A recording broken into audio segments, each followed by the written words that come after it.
नमस्कार। क्या आप जानते हैं अयोध्या की महारानी त्रेता युग की सबसे आदर्श स्त्री माँ सीता ने वन में अकेले रहते हुए अपने बच्चों को कैसे स्वावलंबी बनाया।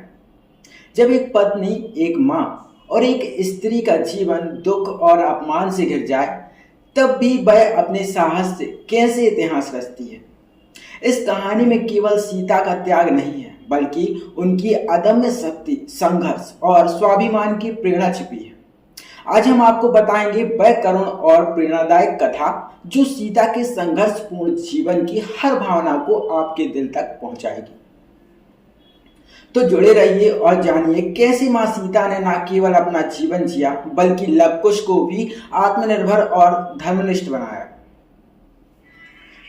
तो चलिए शुरू करते हैं। सीता का वनवास, एक करुण कथा।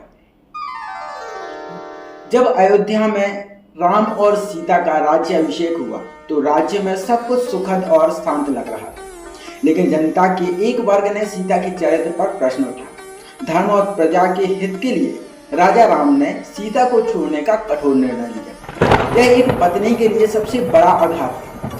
राम ने सीता से कुछ नहीं कहा, लेकिन लक्ष्मण को आदेश दिया कि वे उन्हें वन में छोड़ा। जिस पल लक्ष्मण ने सीता को वन में अकेला छोड़ा, सीता की आंखों में आंसू भरा। उन्हें विश्वास नहीं हो रहा था कि उनके प्रिय राम, जिनके लिए उन्होंने राजमहल छोड़ा, जिनके साथ वनवास के हर पल को साझा किया, वही उन्हें अब त्याग रहे हैं। उनका दिल टूट चुका था, लेकिन उन्होंने अपने भीतर हिम्मत पैदा की। सीता को भटकते हुए ऋषि वाल्मीकि का आश्रम मिला। वाल्मीकि ने उन्हें सहारा दिया और अपनी पुत्री की तरह सम्मान दिया। आश्रम में जीवन कठिन था, लेकिन सीता ने स्वयं को मजबूत बनाए रखा। राजमहल की रानी, जिसने कभी सेवकों के साथ जीवन बिताया था, अब मिट्टी के चूल्हे पर रोटियां बनाती थी।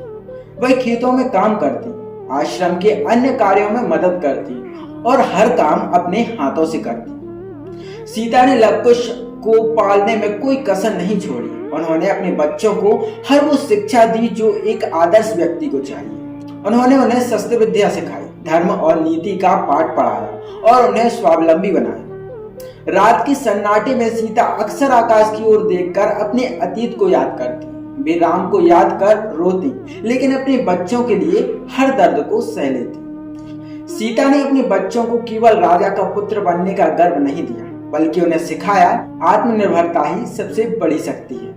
लवकुश आश्रम के हर काम में मदद करते, धनुष बाण चलाने में निपुण होते और धर्म का पालन करना उनकी दिनचर्या थी।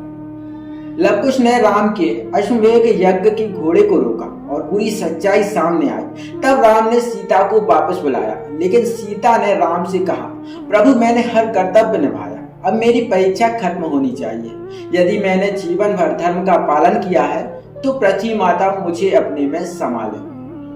यह कहते हुए सीता ने पृथ्वी से प्रार्थना की और धरती माता ने अपनी पुत्री को गोद में संभाल लिया। माँ सीता का जीवन हमें सिखाता है कि संघर्ष और त्याग से भरा जीवन भी गरिमा और स्वाभिमान के साथ जिया जा सकता है। अंत में यह बताना चाहता हूँ कि माँ सीता का जीवन हमें सिखाता है कि परिस्थितियां चाहे कितनी भी कठिन क्यों ना, आत्मसम्मान और धैर्य ही सबसे बड़ी ताकत है। आज की महिलाओं के लिए एक कहानी प्रेरणा है कि जीवन में संघर्ष तो आएंगे, लेकिन आप अपनी मेहनत, शिक्षा और स्वाभिमान से हर चुनौती का सामना कर सकती हैं। सीता ने अपने बच्चों को अकेले पाला, उन्हें संस्कार और आत्मनिर्भरता सिखाई। यह हर माँ के लिए एक संदेश है कि अपने बच्चे वही सीखते हैं जो आप जीकर दिखाती हैं। आज की दुनिया में महिलाएं हर क्षेत्र में अपना परचम लहरा रही हैं, लेकिन सबसे जरूरी है अपनी पहचान को बनाए रखना और आत्मनिर्भर बनना। सीता की कहानी केवल त्रेता युग की नहीं, यह हर युग में प्रासंगिक है। तो याद रखें, संघर्ष आपको कमजोर नहीं बल्कि और भी मजबूत बनाता है। अपने आत्मसम्मान के साथ जीवन जिए और आने वाली पीढ़ी को सशक्त बनाएं। धन्यवाद।